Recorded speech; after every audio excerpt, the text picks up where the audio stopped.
ಸಾಧ್ಯವೇ ಇನ್ನು ಮುಂದಿನ ಪೀಳಿಗೆಗೆ ಇಲ್ಲಿ ವಾಸ ಸಾಧ್ಯವೇ ಮಲಿನವಾದ ಜಲಾಶಯ ಅತಿ ಮಲಿನವಾಗಿರು ಭೂಮಿಯು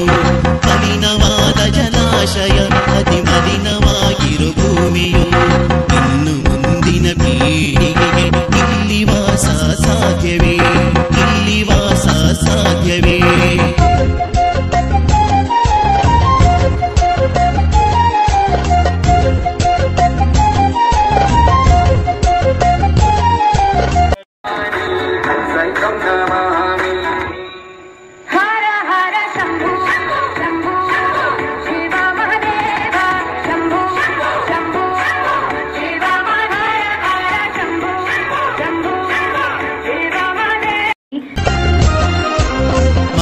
ಎಲೆಗಳ ಸ್ಪಂದನ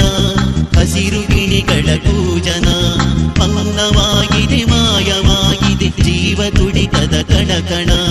ರಾಜ್ಯವೆಲ್ಲೆಡೆ ತುಂಬಿದೆ ಕೊಳಚೆ ಆಗರ